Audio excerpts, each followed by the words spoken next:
काहीतरी घडतंय, काहीतरी बिघडतंय, कुठेतरी दूरवर काहीतरी घडण्याचे अंदाज येत आहेत. नक्की काय झालं आहे मंडळींनो, मागच्या 24 तासामध्ये अर्थकारणाच्या जगामध्ये काय काय बदल झालेला आहे जाणून घेऊया आजच्या भागामध्ये. नमस्कार, मी प्रद्युम्न सेविकरी. आपण बघता आहात BPS इन्व्हेस्टमेंट्स ऑनलाईन. सगळीकडे चर्चा एकच, इराण अमेरिका काय झाले काय नाही. नुकत्याच हाती आलेल्या बातमीनुसार असोसिएटेड प्रेसमध्ये जे काही रिपोर्टिंग झालेलं आहे त्याच्यानुसार त्यांनी सांगितलेलं आहे की Iran and US have agreed in principle to a deal that would reopen the strait of Hormuz. हे US ऑफिशियल्सच्या माध्यमांच्याद्वारे असोसिएटेड प्रेसने आत्ता जाहीर केलेलं आहे. असं जर का झालं तर काय होणार? नक्कीच सगळीकडे आनंदी आनंद. पहिला प्रथम म्हणजे सगळीकडचे इन्व्हेस्टमेंट मार्केट, इक्विटी मार्केट एकदम वरती जाण्याचे संकेत मिळू शकतात. त्याचा पहिला अंदाज कुठला आहे तर तो म्हणजे जपानच्या निक्के, त्यांचा जो इक्विटी इंडेक्स आहे तो 65,000च्या पुढे गेलेला आहे. काय कारण? ही बातमी तर चर्चेत होतीच, पण आत्ता असोसिएटेड प्रेसने जे काही डिक्लेरेशन दिलं आहे त्याच्या अनुषंगाने हे जर का झालं तर होर्मुझच्या आखातातनं तेलाची वाहतूक सुरळीतपणे चालू होईल. आता त्यामुळे काय झालेलं आहे की तेलाचा भाव इमिजिएट बेसिसवरती 5% खालती आलेला आहे. त्यामुळे रुपयावरचा जो काही प्रेशर आहे तो थोडासा कमी होईल. डॉलरचा ओघ कदाचित थोडासा घटण्याची शक्यता आहे. आपल्यासाठी एक सर्वात आणि महत्त्वाची आनंदाची बातमी ती म्हणजे RBI कडनं गव्हर्नमेंटला आलेला दणदणीत डिव्हिडंड. आता हा मंडळींनो डिव्हिडंड किती आहे तर आपण जाणून घेऊया.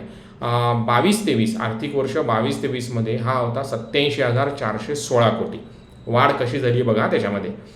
23-24ला 87वर 2,10,000 कोटी. 24-25मध्ये तो होता 2,69,000 कोटी म्हणजे 2.69 लाख क्रोर्स. 2025-26च्या संपलेल्या आर्थिक वर्षामध्ये RBI कडनं गव्हर्नमेंटला जो डिव्हिडंड प्राप्त झालेला आहे तो आहे 2.87 लाख क्रोर्स म्हणजे 2,87,000 कोटी. एवढा दणदणीत आणि विक्रमी डिव्हिडंड गव्हर्नमेंटकडे आलेला आहे. आता हा डिव्हिडंड याचं कारण काय आणि याचा आपल्या जीवनावरती काही परिणाम घडून येऊ शकतो का किंवा त्या पद्धतीने आपण काही ॲक्टिव्हिटी करू शकतो का?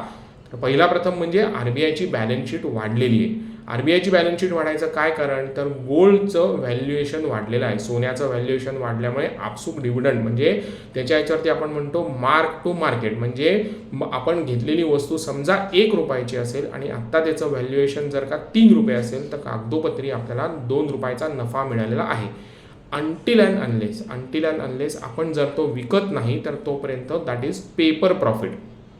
मग तो विकला, ट्रान्सफर केला तर दॅट इज ॲक्रूड प्रॉफिट.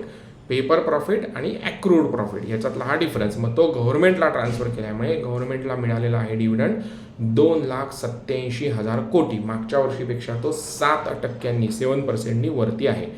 आता मंडळींनो दुसरी चांगली बातमी म्हणजे RBI कडे आता मी तुम्हाला म्हणालो की डिव्हिडंड एवढा डिक्लेअर केलेला आहे.